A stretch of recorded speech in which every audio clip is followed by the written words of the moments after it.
With no rejoining in prospect, the Source need no longer fear the coming of an 8th umbral calamity. Either way, this is an unexpected development. As the summoner of your souls, my death was meant to release you back to your world. Yet I am very much alive, and you are still stuck here in the First. I believe I speak for us all when I say that we are happy to postpone our return if it means your life is spared. We will seek out another way.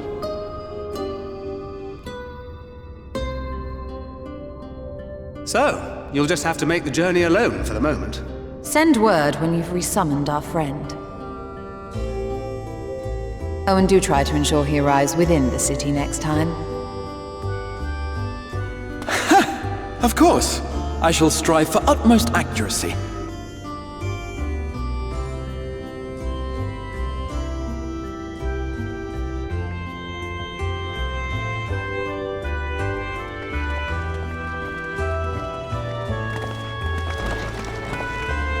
Safe journey, warrior of darkness.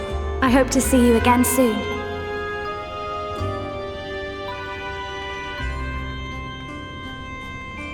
Just a moment while I attune the portal. Then you can be on your way. When I was a boy, many long years ago.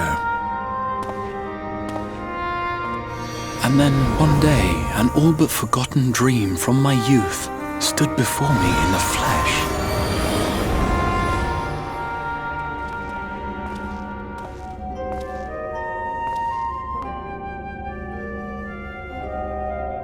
A hero who looked at the horizon and beyond and saw I knew not what.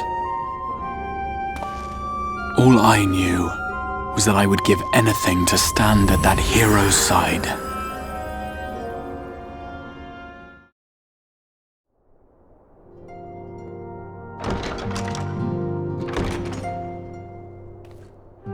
You're here. Good.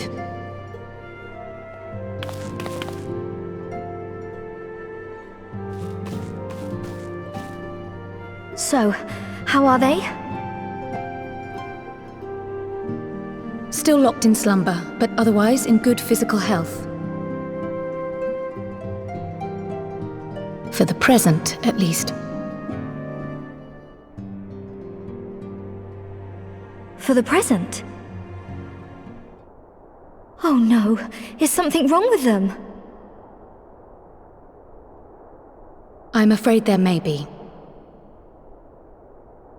I summoned you after detecting faint signs of instability in Thancred's corporeal ether.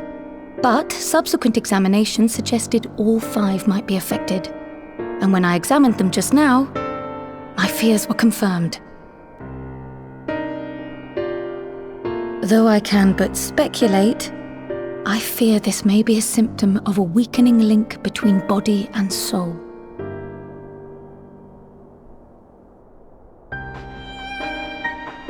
Mercifully, the instability is still only slight, and you may rest assured Master Matoya and I will do everything in our power to keep it from worsening. Be that as it may, it is imperative that you find a way to restore our friends' souls to their bodies. There is another way, I am sure of it, and the key lies with him, with the Exarch. Pray return to the First and apprise him and the others of the situation.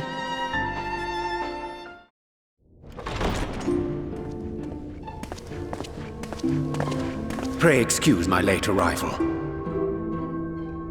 Will Thancred and Reen not be joining us? Nay, milady. With apologies to all, they beg leave to pursue their investigation of the empty to its conclusion. Should matters here demand their presence, however, they did assure me that they would make themselves available. Yes, of course. Then let us proceed.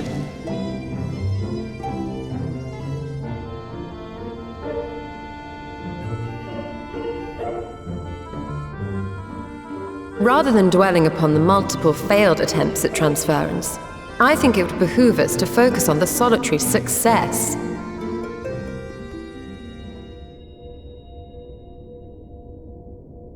I would draw your attention to the fact that our friend can travel between worlds possessed not only of his body and soul, but his personal effects besides. This is no different from the teleportation magics to which we are all accustomed. Magics that allow for the transportation of those inanimate objects one considers to be an extension of oneself.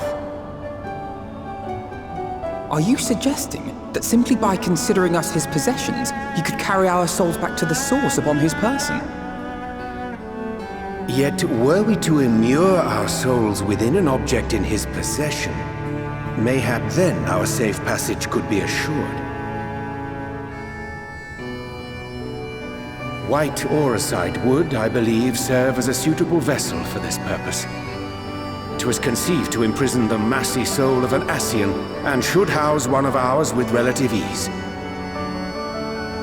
We would need only to ensure our soul's safe preservation inside the stone, and identify a means by which they might be transferred back unto our vacant bodies. Soul preservation and transference. I believe I know of someone who may be able to assist us.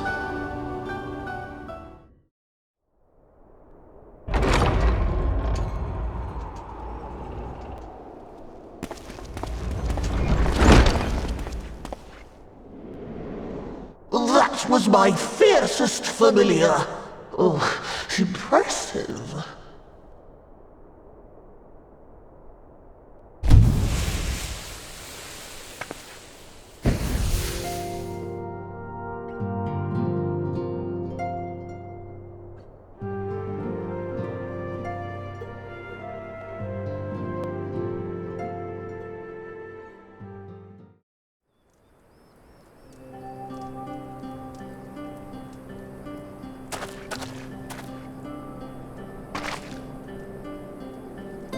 With flesh of clay I bid thee rise, on wings of dreams to touch the skies. What once was idle fantasy, I call forth to reality!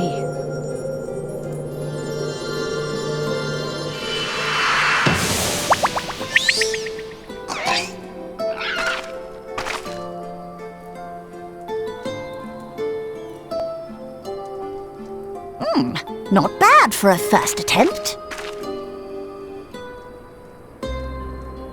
Now, let us see what can be done for young Halric. Go, Angelo!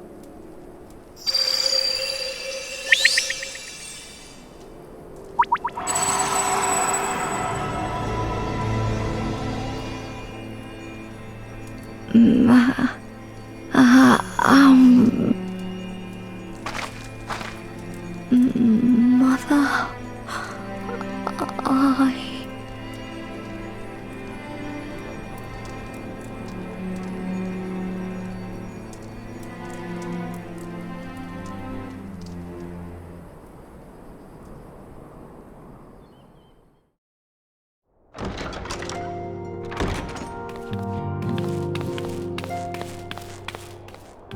Sorry to keep you waiting. Tell me, how fare our friends in the First?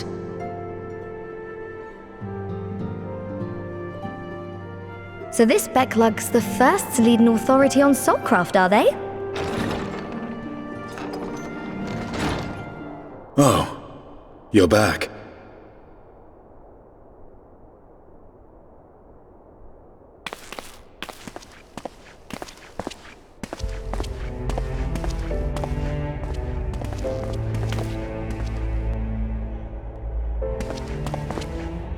And none the worse for wear, I see.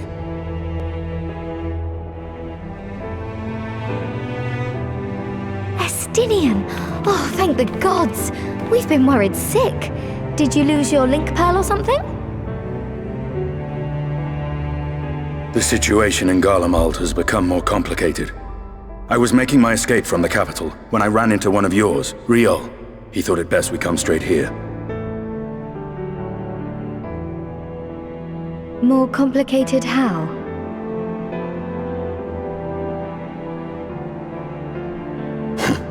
Where to begin? After entering the Empire via Razat Han, I went about my mission of investigating Black Rose. It was then, inside a provincial factory, that I encountered the one who styles himself Shadow Hunter, Gaius Baelsar.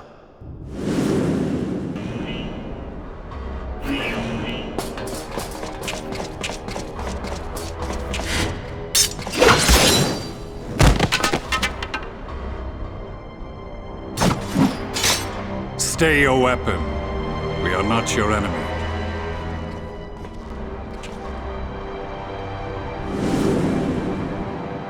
Our goals being apparently aligned, we joined forces and ventured on into the heart of the capital, to the very Imperial Palace itself.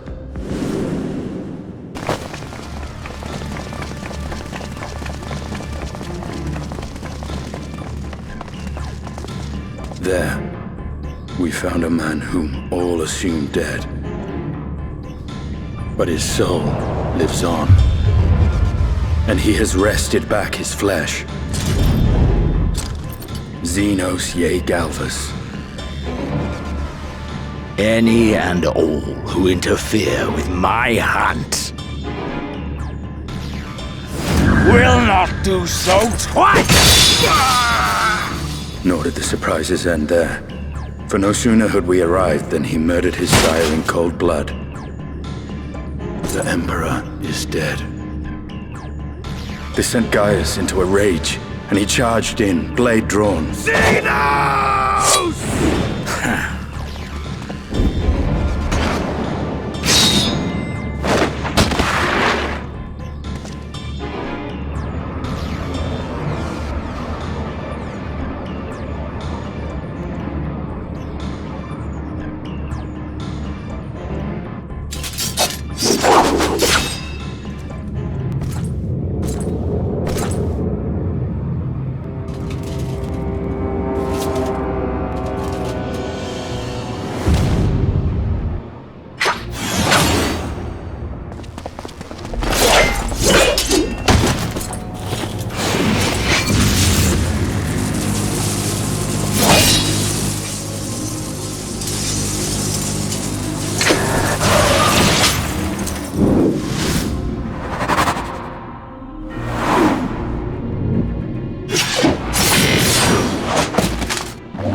Our confrontation was cut short when the Imperial Guard arrived.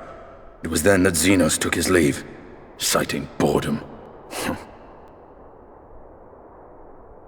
To think their research into the Echo could bear such fruit.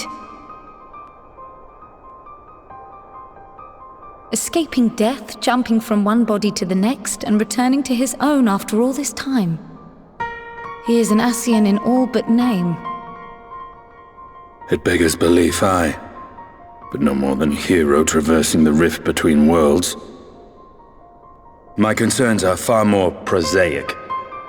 With the Emperor dead and the Crown Prince missing, The Empire is in disarray. Until order is restored, assuming it even possible, we needn't fear an Imperial reprisal. And for reasons of his own, Zenos took it upon himself to rid the world of Black Rose. Riol has already gone to apprise the Alliance leaders of these developments. We may leave the matter in their hands for now. Ah, I'd nearly forgotten to ask. What became of Gaius? Did he not escape with you? That he did, but we parted ways shortly after leaving Garlemald. He claimed another threat had arisen which demanded his attention. Well then, with Black Rose nipped in the bud, I believe I've fulfilled my part of the bargain.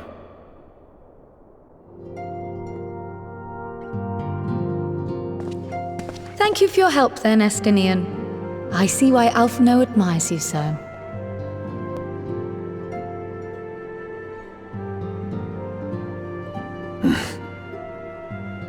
Farewell, my friend. See that you don't make a habit of dozing off in battle.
They're here, Commander.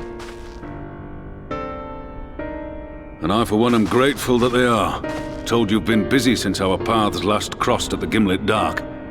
Mayhap things would seem clearer were I to hear the tale from your own lips. But I'm afraid the situation will not afford us that luxury. I trust you two require no introduction.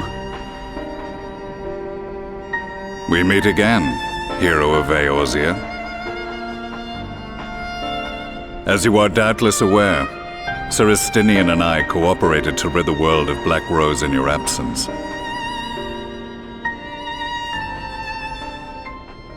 Our journey together took us as far as the Imperial Palace, where we witnessed Emperor Varis meet his death at Zenos' hand.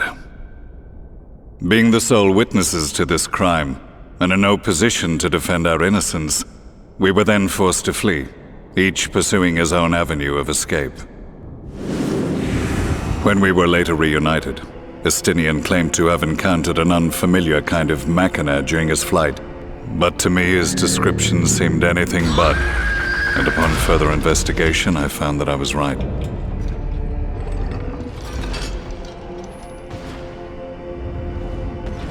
The Empire is developing a new Ultima weapon. What, that Allagan monstrosity? Created to vanquish primals? In my foolishness, I sought to harness its power, and became the Ascian's pawn in so doing. But you know as well as I how that tale ended. But unlikely as it sounds, the Empire's efforts to recreate it have somehow borne fruit, primarily through secret research conducted by the 7th Imperial Legion, it would seem. Wait, the 7th was all but annihilated at Cartano, along with its legatus. Indeed, few survived. The 7th, as it is now, has little in common with the Legion led by Vandarnus, and its leadership has changed hands several times since. Precisely how this project has continued despite such turmoil, and under whose auspices, remains a mystery. What we do know, however, is that a number of prototypes have been produced, and that one of them is on its way to Eorzea.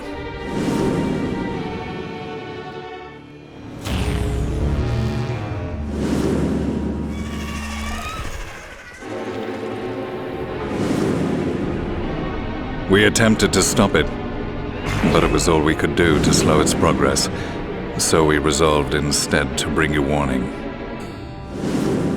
Before you say anything, I know full well you have pressing concerns of your own. Your comrades remain in peril, and I would not ask you to forsake them. But the fact remains that you and you alone have faced the Ultima weapon and emerged victorious. We need you. And so, when the time comes, if your comrades can spare you, I bid you lend us your strength. I've assigned an officer to await your word.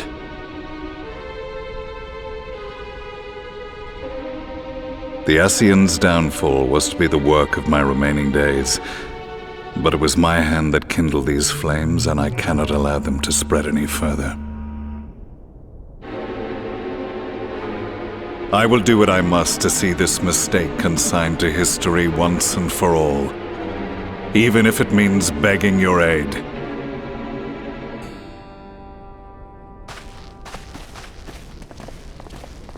I too shall make for the border and offer my skills, meager though they seem in such company. Mayhap we shall meet there anon.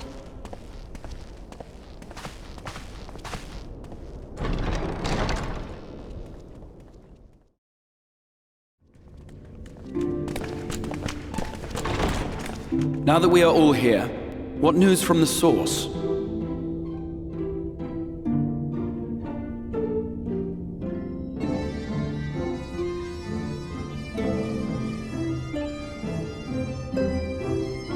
A new Ultima weapon? We must count ourselves lucky that Gaius has pledged his assistance. Then let us address that issue. Our long search for a means to see you safely home may well be nearing its conclusion. Thanks in large part to Urianger and Beklug's invaluable insight, we have succeeded in fashioning a vessel for the journey.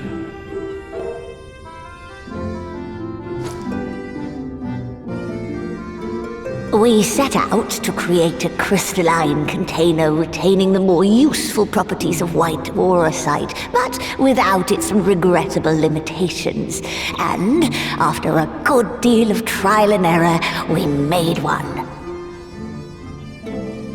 An ark for soul and mind both that will allow your incorporeal self in its entirety to be ferried between worlds.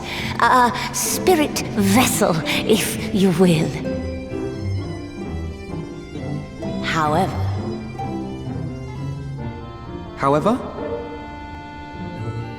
Though the vessel is possessed of the requisite qualities to hold mind and memory, it wanteth yet for a means to receive of them.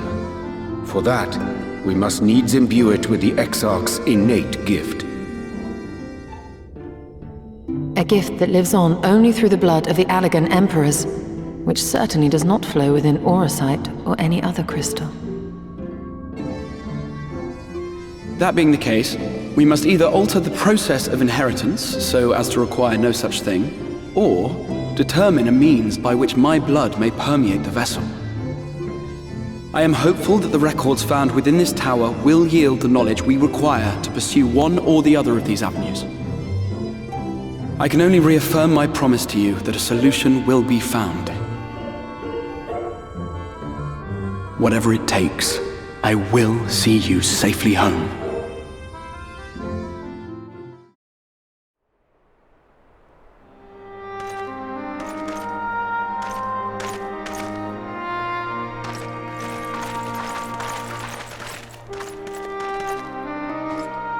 Did you slay this eater? Your orders were to await the main force before engaging.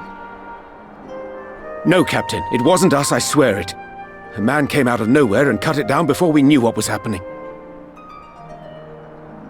By himself. Certainly it is no light warden, but nevertheless. It's true. Felled it with a single swing of his axe, he did. I've never seen anything like it. So I says to him, "Who are you, the warrior of bleeding darkness?" And he says, "No, I'm a warrior of light." And that was it. Buggered off as quick as he came.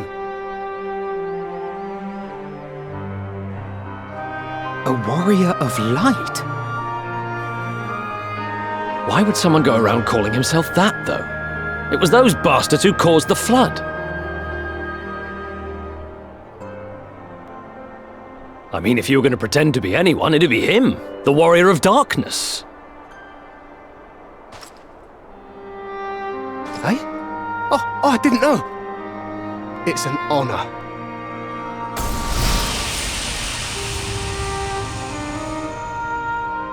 Since the Eater is no longer a threat, our work here is done. Return to your posts.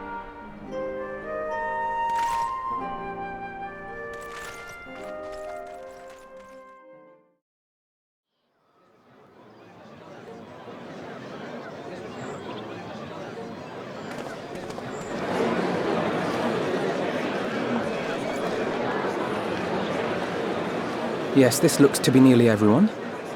Let us begin, shall we? Though I am usually the first to hold forth at such events, I think on this occasion that honor should fall to you. They would be more inclined to take the word of the warrior of darkness.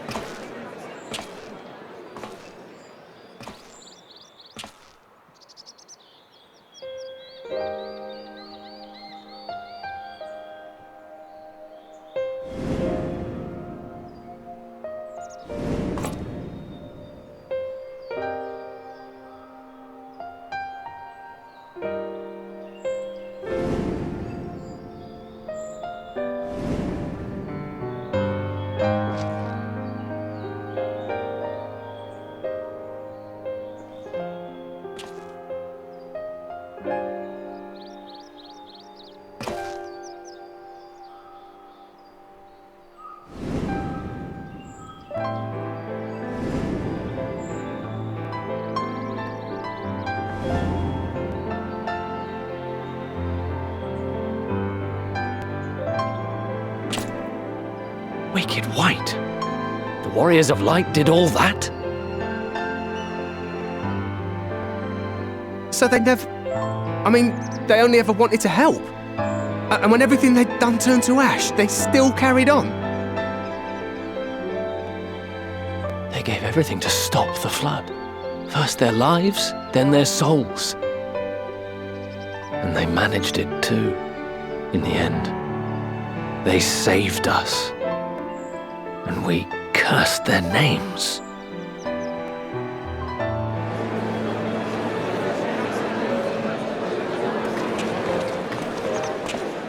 This should go a long way towards clearing the air.